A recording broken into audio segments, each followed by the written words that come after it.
नमस्कार, आप सुन रहे हैं द बॉलीवुड रेडियो और मैं हूं आपके साथ अनूप आकाश वर्मा। दोस्तों, ये किस्सा रोहित शेट्टी का है। रोहित के पिता मधु शेट्टी उस समय अच्छी खासी कमाई किया करते थे। रोहित शेट्टी उस समय मुंबई के सांता क्रूज इलाके में रहा करते थे और कलीना के सेंट मैरी हाई स्कूल में अपनी पढ़ाई करते थे। जब रोहित बहुत छोटे थे तब पिता मधु शेट्टी का निधन हो गया। पिता परिवार के लिए कुछ भी छोड़कर नहीं गए थे, तो परिवार को पालने के लिए उनकी मां को फिल्म इंडस्ट्री में जूनियर आर्टिस्ट के तौर पर काम करना पड़ा। परिवार की हालत इतनी खराब हो गई थी कि उनका घर तक बिक गया, जिसके बाद उन्हें सांता क्रूज से दहिसर इलाके में अपनी नानी के घर आकर रहना पड़ा। स्कूल के लिए दहिसर से सांता क्रूज तक रोहित को करीब 1.5 घंटे का सफर तय करना पड़ता था। 10वीं कक्षा तक आते आते हालात इतने खराब हो चुके थे कि उन्हें अब पढ़ाई से ज्यादा कमाई की जरूरत पड़ने लगी। रोहित की 3 बहनों में से एक चंदा उन दिनों निर्देशक राहुल रवेल के साथ सहायक निर्देशक के तौर पर काम कर रही थी। मशहूर निर्देशक कुकू कोहली उन दिनों निर्देशक राहुल रवेल से मिलने आया करते थे। बहन चंदा ने रोहित शेट्टी के बारे में कुकू कोहली से बात की, मगर सिर्फ 15 साल की उम्र होने की वजह से कुकू कोहली ने नजरअंदाज कर दिया। करीब 1.5 साल बाद कुकू कोहली ने रोहित को काम दिया और वो भी सिर्फ आने जाने के खर्च पर उन्हें काम पर बुलाया गया।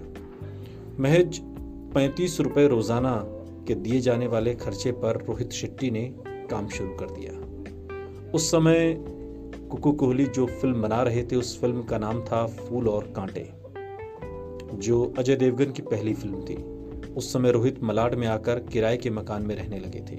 हालात ऐसे थे कि रोहित भाड़ा खर्च के ये 35 रुपए बचाने के लिए 2 घंटे पैदल चलकर मलाड से अंधेरी के नटराज स्टूडियो तक जाने लगे। एक इंटरव्यू के दौरान रोहित ने बताया था कि उन्होंने साल 1995 में आई फिल्म हकीकत की अभिनेत्री तब्बू की साड़ियों को प्रेस करने का भी काम किया है।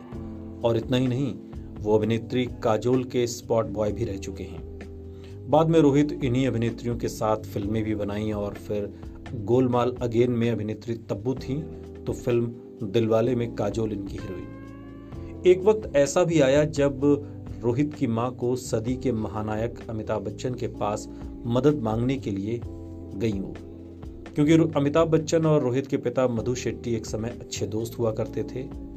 इसलिए बच्चन साहब ने उस समय उनके परिवार की माली तौर पर मदद की। इसके बाद रोहित शेट्टी को अक्षय कुमार और अजय देवगन की फिल्म सुहाग में सहायक निर्देशक का काम मिला, पर फिल्म हकीकत, प्यार तो होना ही था, हिंदुस्तान की कसम और राजू चाचा, इन फिल्मों के लिए भी रोहित ने सहायक निर्देशक के तौर पर काम किया।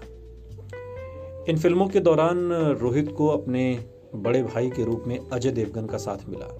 चूंकि अजय देवगन के पिता वीरू देवगन और रोहित के पिता मधु शेट्टी एक दूसरे को पहले से जानते थे, इसलिए रोहित और अजय की भी अच्छी दोस्ती हो गई।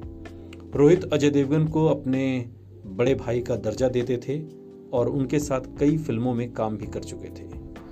जब रोहित ने निर्देशक बनने की बात सोची तो ये तय कर चुके थे कि अगर अजय देवगन उनकी फिल्म में काम करेंगे तो ही वो फिल्म का निर्देशन करेंगे। वो दिन आ गया। फिल्म जमीन के लिए अजय देवगन के साथ काम शुरू हुआ, जिसमें अभिषेक बच्चन और बिपाशा बासु भी थे। फिल्म बनी और रिलीज भी हुई, मगर बॉक्स ऑफिस पर कुछ खास नहीं कर पाई। रोहित के लिए एक बार फिर मुसीबत बढ़ गई थी। इस इंडस्ट्री में कोई असफल हो जाए तो लोग उसके साथ काम नहीं करते। ऐसे में जब रोहित शेट्टी एक ऑफिस में बैठे थे, तब उनके पास अभिनेता और लेखक नीरज वोरा एक कहानी लेकर गए, जो कि एक कॉमेडी फिल्म थी। रोहित उस समय ये समझ नहीं पा रहे थे कि एक एक्शन फिल्में बनाने वाला निर्देशक के कॉमेडी फिल्म कैसे बना पाएगा। रोहित इस फिल्म को करने के लिए राजी नहीं थे, मगर नीरज वोरा ने उन्हें विश्वास दिलाते हुए कहा कि तुम ये फिल्म कर सकते हो, और उन्हीं के कहने पर रोहित शेट्टी ने ये फिल्म हाथ में ली। एक बार फिर रोहित का साथ दिया अजय देवगन ने, जिन्होंने इस फिल्म में काम करने के लिए हाँ कर दी। फिल्म का नाम था गोलमाल।